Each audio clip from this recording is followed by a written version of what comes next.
Sir ఉత్తరప్రదేశ్‌లో ఒక revenge story ఇప్పుడు ఇంట్రెస్టింగ్‌గా మారిపోయింది సార్. అంటే ఒక తల్లిని అవమానించాడని జెప్పేసి 10 ఏళ్ల తర్వాత అతని పైన పగబట్టి, వెతికి, పట్టుకొని ఇప్పుడు చంపేయడం జరిగింది సార్. ఇదంతా కూడా ఇంట్రెస్టింగ్‌గా అనిపించింది. అంటే 10 ఏళ్ళు కూడా ఆ పగని అలా మోస్తూ వచ్చాడు. సో, ఇప్పుడు పోలీసులు అతన్ని పట్టుకోవడం కూడా వెరైటీగా పట్టుకున్నారని జెప్తున్నారు. అసలేం జరిగింది ఈ ఇష్యూలో? దీనికి సంబంధించి ఎటువంటి వివరాలున్నాయి? మరి పోలీసులు ఎలా పట్టుకోగలిగారు సార్ అతన్ని? ఇదొక సినిమాటిక్ స్టోరీ. అంటే మనం రాయలసీమలో ఇలాంటి పగ, ప్రతీకారాలకు సంబంధించి వింటుంటాము. మామూలుగా ఏందంటే వెనకబడిన సమాజాల్లో పగ అనేది బలంగా ఉంటుంది. అభివృద్ధి చెందిన వాటికంటే. అభివృద్ధి చెందిన వాటిలో లాభమా, నష్టమా అనేది ప్రధానంగా పనిచేస్తుంటది. మనం ఈ పని చేయడం వల్ల లాభం ఉంటదా? నష్టం ఉంటదా అని. కానీ హానర్డ్ బేస్డ్ సొసైటీ అంటారు. హానర్డ్ బేస్డ్ సొసైటీస్‌లో హానర్ ఇంపార్టెంట్. హానర్‌లో పగ అనేది ఇంపార్టెంట్. అంటే మా తల్లినో, మా తండ్రినో చంపితే వాడిని నేను చంపాలి అనేది ఒక బలమైన వాల్యూగా ముందుకొస్తుందనమాట. సో, అందుకనే చాలా సార్లు ఎవరైనా ఫ్యామిలీని చంపాలంటే చిన్న బిడ్డను కూడా చంపేస్తారు వాళ్ళు. ఎందుకంటే ఈ మళ్ళీ శత్రు అవశేషం ఉండకూడదు. వీడు పెద్దోడై మళ్ళీ నన్ను పగ తీర్చుకుంటాడేమో అని చెప్పి చేస్తారు. ఇది తరతరాలుగా అనేక కల్చర్స్‌లో, అనేక దేశాల్లో ఇటువంటి రివెంజ్ అనేది ఈ హానర్డ్ బేస్డ్ సొసైటీస్‌లో ఉంటది. బిజినెస్ బ్యాక్‌డ్రాప్‌లో ఉండేది వెరీ రేర్ అనమాట. వాళ్ళకేందంటే ఆహ్, ఈవెన్ రాజకీయాల్లో గూడా పగ ప్రతీకారాల కంటే కూడా ఇతన్ని చంపడం వల్ల మనకేంటి రాజకీయంగా లాభమా, నష్టమా అనేది చూసుకుంటారు. అందుకనే భయంకరంగా తిట్టుకున్నోళ్ళు గూడా మళ్ళీ హగ్ జేసుకుంటుంటారు. మళ్ళీ తిట్టుకుంటుంటారు. ఇవన్నీ మనకు కనబడతాయి. కానీ హానర్డ్ బేస్డ్ సొసైటీలో రివెంజ్ అనేది ఒక ఇన్‌హెరెంట్ వాల్యూ అనమాట. సో, అలాగా ఇప్పుడు ఉత్తరప్రదేశ్‌లో గూడా మనకి ఇలాంటివి ఎక్కువ జరుగుతుంటాయి. ఉత్తరప్రదేశ్, నార్త్ ఇండియాలో రాజస్థాన్, ఉత్తరప్రదేశ్ ఇక్కడంతా గూడా జరుగుతుంటాయన్నమాట. సో, ఇప్పుడు అలాంటి ఒక స్టోరీ జరిగింది. 2015లో సోను కశ్యప్ అనే ఒక వ్యక్తి ఒక మనోజ్ అనే ఒక అబ్బాయి వాళ్ళ అమ్మని, ఆమె పేరు ఎక్కడ రాయలేదు. సో, మీడియాలో. సో, ఆమెను అవమానించాడు, కొట్టాడనమాట. అందరిలో చూస్తుండగా ఆమెను చెంపదెబ్బ కొట్టి, అవమానించి పంపించాడు. అప్పుడు 11 ఏళ్ల యువకుడు మనోజ్ ఆ దృశ్యం అతని మైండ్‌లో పడిపోయింది. అతనికి చాలా బాధేసింది. అమ్మ కొన్ని రోజుల పాటు అది తలుచుకొని ఏడుస్తుంది. ఇతను ఓదార్చడానికి ట్రై చేస్తున్నా వల్ల కాలేదు. సో, ఇతనికి అప్పుడే కసి, కోపము, గిల్టు అంటే నేను అమ్మని సేవ్ చేయలేకపోయాను అని ఒక గిల్టు. అతని మీద అమ్మని ఎంత బాధ పెడుతున్నాడో, ఎందుకంటే ఆమె సంవత్సరాల తరబడి అది తలుచుకొని బాధపడేది. నేను గౌరవంగా బతుకుతున్నాను. నన్ను ఇంత దారుణంగా అవమానించాడు వాడు. మీ నాన్నేమనుంటే వాడి సంగతి చూసేవాడు. ఇవన్నీ కూడా మాట్లాడేది. అది ఈ అబ్బాయి మైండ్‌లో బాగా బలంగా నాటుకుపోయింది. సో, ఆ తర్వాత ఇతను పెద్దోడయ్యాడు. ఒక 10 ఏళ్ళు గడిచాయి. ఇప్పుడేమైందంటే ఆహ్, ఇతను అమ్మకు ఇప్పుడు ఒకసారి మాట కూడా ఇచ్చాడని చెప్తున్నారు. నేను నా జీవిత ఆశయం వాడిని నేను చంపేస్తాను. చంపి నీకు ఒక మానసికంగా శాంతి చేకూరిస్తాను అని అతను మాటిచ్చాడని చెప్తున్నారు. తల్లి దాన్ని పెద్దగా పట్టించుకోలేదు. ఏదో చిన్న పిల్లోడు చెప్తున్నాడనుకుంది. సో, ఇతనేమో అట్లాగే పగతో రగిలిపోతూ వచ్చాడు. దాంతో ఇతను అన్వేషించడం మొదలుపెట్టాడు. సో, లక్నోలో ఉండాడని ఎవరో చెప్పారు అతనికి. వాళ్ళ బంధువుల్ని పట్టుకుంటే. సో, లక్నోకెళ్ళాడు. లక్నోలో వెతకడం మొదలుపెట్టాడు. చివరికి ఒక దగ్గర అతను కొబ్బరి బోండాల పెట్టే ఒక చిన్న షాపు పెట్టుకున్నాడు. నడుపుతున్నాడు మనోజ్ అనే సోను కాశ్యప్ అనే వ్యక్తి వీళ్ళమ్మని అవమానించిన వ్యక్తి. సో, అతను చూసాడు.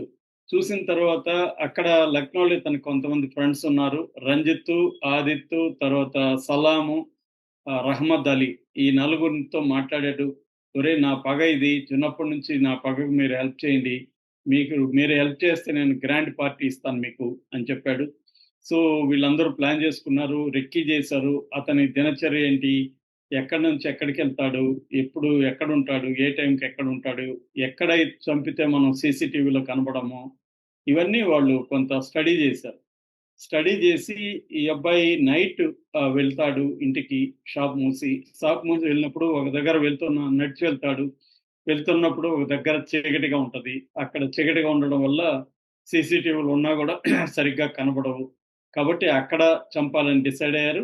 వీళ్ళు రాడ్లు, కత్తులు సంపాదించుకున్నారు, పెట్టుకున్నారు.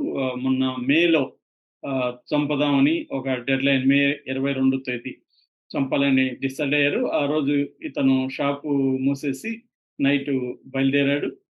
వీళ్ళు గూడా వెంటాడారు. మొత్తంగా అతను ఆ చీకట్లోకి వెళ్ళినప్పుడు ఒక్కసారిగా నలుగురు ప్లస్ ఇతను 5 మంది కలిసి దాడి చేశారు.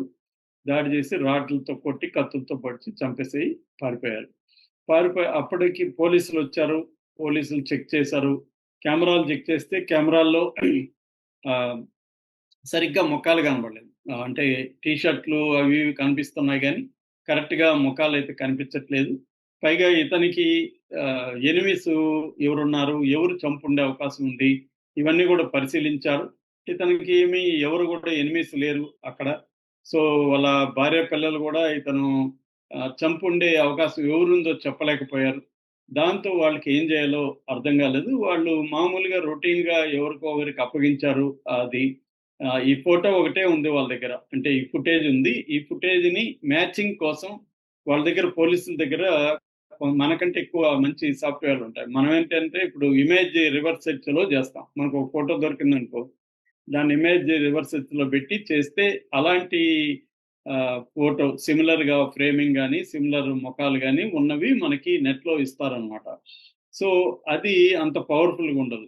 కానీ పోలీసులు ముఖ్యంగా ఇజ్రాయెలీ టెక్నాలజీ ఈ మధ్య పోలీసులకి అందింది. దాంట్లో ఏందంటే ఇట్లా ఇమేజ్ గాని, వీడియో గాని ఒక కన్నున్నా గూడా ఆ కన్నుని ఎక్కడెక్కడ ఉందో నెట్‌లో ఎక్కడున్నా గూడా ఇది ఫైండ్ ఔట్ చేయగలుగుతుంది. అంత మైక్రో లెవెల్ టెక్నాలజీ ఉందనమాట. అలాగా వీళ్ళేం జేశారంటే, మనం హాలీవుడ్ సినిమాలు చూసేవాళ్ళకి చాలా మందికి తెలుసు. ఈ మధ్య ఇండియాలో గూడా ఇలాంటి సినిమాల్లో పెడుతున్నారు. అలాగా వీళ్ళేం జేశారంటే, దీన్ని ఫోటో ఫ్రేమ్ కింద కన్వర్ట్ చేసి, ఫోటో ద్వారా సెర్చ్ జేయడం మొదలుపెట్టారు. సో, ఇది ఒక పక్క జరుగుతా ఉంది. మరో పక్క ఏం జేశాడంటే, ఈ అబ్బాయి ఈ నలుగురికి గ్రాండ్‌గా ఒక హోటల్‌లో పార్టీ ఇచ్చాడు. ఈ పార్టీలో బాగా రెచ్చిపోయి ఒకడు ఫోటోలు సెల్ఫీ తీసుకున్నాడు. సెల్ఫీ తీసుకొని అతను ఇన్‌స్టాగ్రామ్‌లో అప్‌లోడ్ చేశాడు. పార్టీ మేము బ్రహ్మాండంగా చేసుకున్నాం. మంచి 5 స్టార్ హోటల్‌లో అని జెప్పి. ఎందుకంటే అతను గొప్పలు చెప్పుకోవాలనుకున్నాడు. అక్కడ దొరికిపోయారనమాట. ఎందుకంటే ఈ ఫోటోలో ఉండే టీ షర్టు అదే టీ షర్టు వాడక్కడ గూడా వేసుకొనున్నాడు. ఆ నలుగురిలో ఒకడు. సో, ఇదేం చేసింది ఈ క్యాప్చరు ఈ ఈ ఫోటోని మ్యాచ్ చేసింది. సో, వీళ్ళు ఆ ఫోటోలో అక్కడ ఇన్‌స్టా‌లోకెళ్ళి ఐపీ అడ్రెస్ అన్నీ సంపాదించి వాడిని పట్టుకున్నారు. ఆ టీ షర్టోడిని. వాడిని పట్టుకొని తీసుకుపోయి కొట్టారు. కొట్టేసరికి వాడు మొత్తం స్టోరీ చెప్పాడు. సార్ ఇది స్టోరీ. మా వోడు మనోజ్ పగ పట్టాడు 11 ఏళ్లకు ముందు. అంటే పోలీసులు షాకయ్యారు. ఇదేందిరా ఇది ఇంత సినిమాటిక్‌గా ఉందని వాడిని పిలిచారు. వాడు దొరికిపోయినందుకు ఏమాత్రం బాధపడట్లేదు. నా కక్ష తీర్చుకున్నాను. దానికి ఎటువంటి ఫలితమైనా నాకు ఓకే. అని నేను జైలుకి పోవడానికి సిద్ధంగా ఉన్నాను. అని అతను చెప్తున్నట్టుగా తెలిసిందనమాట. సో, ఆహ్, ఇ అంటే నేను ఇందాక చెప్పినట్టుగా మనకి ఇదొక సినిమాటిక్‌గా ఉంది. ప్లస్ ఈ వెనుకబాటుతనం నుంచి, కల్చరల్ దీని నుంచి కక్ష తీర్చుకోవాలి. ఎందుకంటే ఇది ఎప్పుడు గూడా విషియస్ సర్కిల్ పగ ప్రతీకారం అనేది రాయలసీమలో ఎక్కువ మనం చూస్తుంటాము. పల్నాడు ఇటువంటి ఏరియాల్లో ఎక్కువ మనకు కనబడుతుంటది. గుంటూరు ఈ ఈ ఏరియాలో అంతా. ఇదేందంటే ఎవరైనా మన మీద, మన బంధువుల మీద, మన తల్లిదండ్రుల మీద చేస్తే వాళ్ళ మీద మనం కక్ష దాంతో వాడు అవతలోళ్ళు మళ్ళీ వాళ్ళకి పిల్లలుంటారు గదా! ఇప్పుడు పాపం ఫర్ ఎగ్జాంపుల్ ఈ మనోజ్‌కి పిల్లలు కాసేపు ఉన్నారనుకో. ఈ కాసేపు పిల్లోడు మనోజ్‌ని పగ తీర్చుకోవాలని వాడు ట్రై చేశాడనుకో. రేపొద్దున ఈ మనోజ్ అనేవాడు కోర్ట్‌కి రావడమో ఏదో జరిగితే అప్పుడు పోయి వీడు అటాక్ చేస్తాడు. ఇది ఒక విషియస్ సర్కిల్ అన్నమాట. ఇది జరుగుతూ ఉంటది. మేబీ తనకి అవన్నీ అంత బ్రెయిన్ ఉన్నట్టుగా, అంత ఎక్స్‌పోజర్ ఉన్నట్టుగా కనిపించలేదు. ఒక నేరో మైండ్‌తో ఇతను ఈ పని చేసినట్టుగా మనకి అర్థమవుతుంది. Okay sir. Thank you so much sir.